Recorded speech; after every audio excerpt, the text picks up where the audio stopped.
Welcome back. Norma in Montgomery, Alabama, watching Free Speech TV on DirecTV. Hey, Norma, what's on your mind today? Hi, Dr. Tom. Missed the first half of the show. Got up late. I belong to a small international group. We are trying to stop war right now. Good. In listening to Trump's tweets about, there's the possibility of war with Korea, last night we were discussing World War II and the way the United States was getting ready for war and how the war had already started in Europe and the things that people no longer had. Do you remember your mom or your grandmother talking about ration stamps?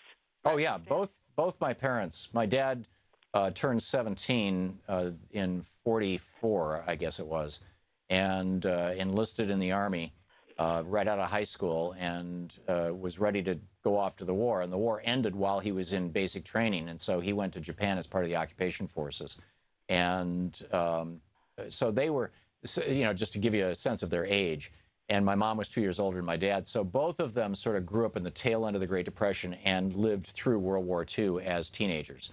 And so I heard a lot of stories about it, yeah. Yeah. Well, my dad was born in 1919 and my mom in 1923, so Yeah. I heard a lot of it also. Also, we had a training base here called Gunter. It's down the hill from where I live, and we had foreign troops here learning to fly, and we had the USO here. And with ration stamps, my grandmother would get together with other women, and they would bake things for these soldiers. But the point is, we have a country now that does not make anything. We were coming up with a list last night. Well, we make a lot of weapons of war.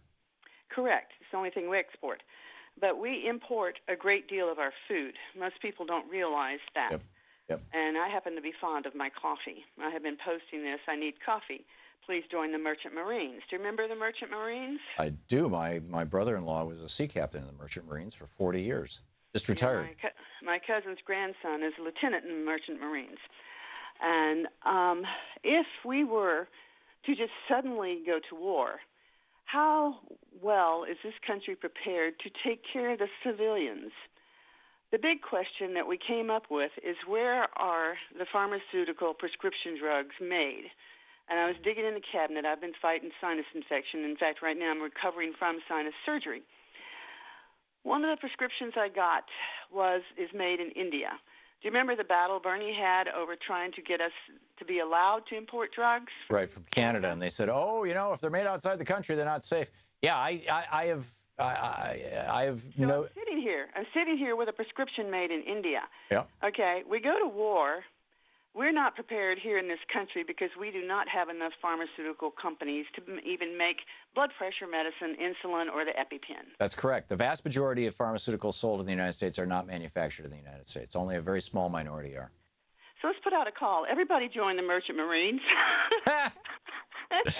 Well, it's going to take more than that. I think, and I've been calling for this, and this is not unique to Thom Hartmann. The Democratic Party has been, too, since the 1930s, for a protectionist trade policy. Now, Donald Trump took that Democratic Party position into the Republican primary, ran as a Democrat, won the Republican primary, ran as a Democrat, and won the White House.